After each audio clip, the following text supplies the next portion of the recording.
What if I told you that the most powerful pharmacy in the world isn't a building, but it's something that you have inside you right now in your own head?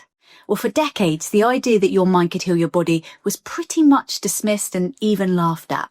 But what if that fantasy is finally being backed by some serious biological fact? So top neuroscientists are now showing that the mind-body connection isn't just real, they're starting to hand us the user manual. And at Reorigin, we teach people how to do exactly that, to harness the brain's natural neuroplasticity, to reset old stress patterns and create new pathways for calm, energy, and resilience.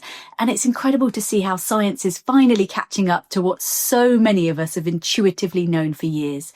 The brain isn't a fixed organ and change is always possible. Not long ago, the story was simple. Your body gets sick and a doctor gives you a pill and that's that. Your mind, thoughts, feelings, all of that was seen as totally separate. Well, that old story is starting to crumble.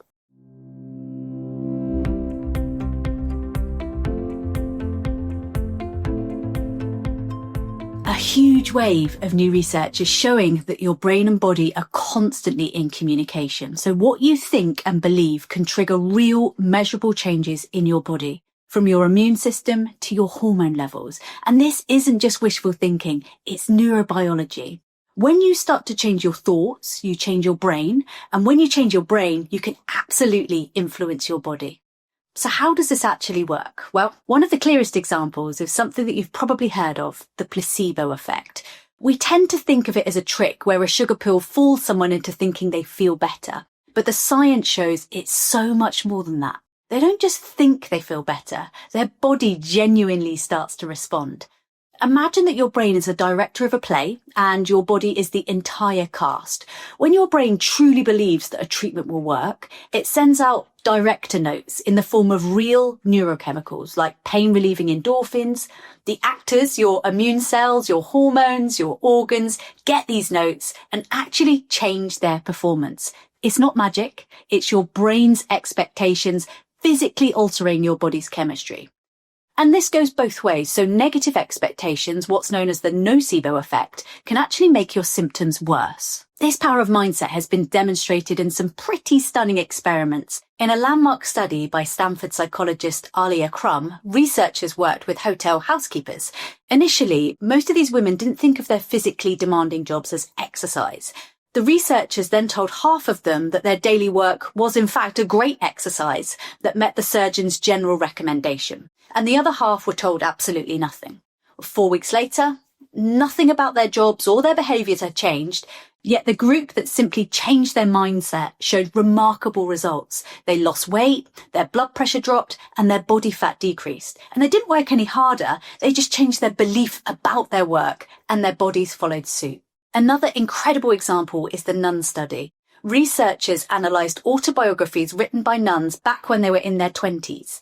Decades later, they found that the nuns who wrote with more positivity and optimism lived significantly longer lives, suggesting a direct link between your outlook and your long-term health. Okay, and now I'm going to give you 3 ways to train your brain. So the best part about all of this is that you don't have to be a scientist to use it. You can start training your brain to work for your body, and I'm going to give you 3 simple ways to start. The first is about practicing gratitude. Seriously, all you need to do is just keep a daily journal where you write down a few things that you're thankful for. This has been scientifically shown to reduce stress and improve overall well-being. It literally trains your brain to start looking for all the good. Second, try cognitive reframing.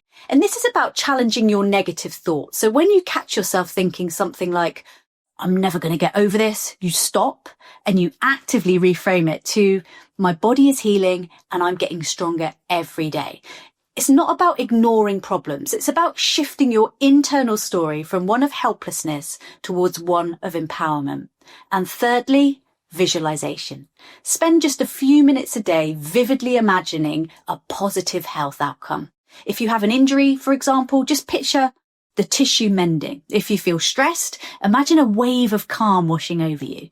This practice uses the same part of your brain that's involved in actually doing the things and can help reduce anxiety and build resilience. Just imagine what becomes possible when you learn to consciously direct your mind to support your body. Imagine facing stress with a little bit of calm and approaching healing not as a passive bystander, but as an active participant. This isn't fantasy. It's a built-in feature of being a human being. And you don't need a PhD. You just have to believe in the power that you already have. The greatest pharmacy really is inside you, and you have the ability to start writing your own prescription for a better well-being.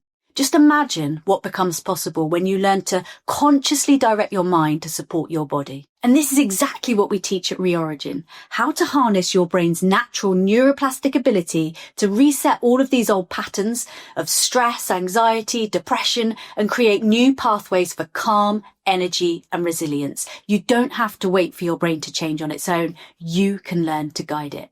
So comment below with one way that you'll try to use your mind-body connection this week.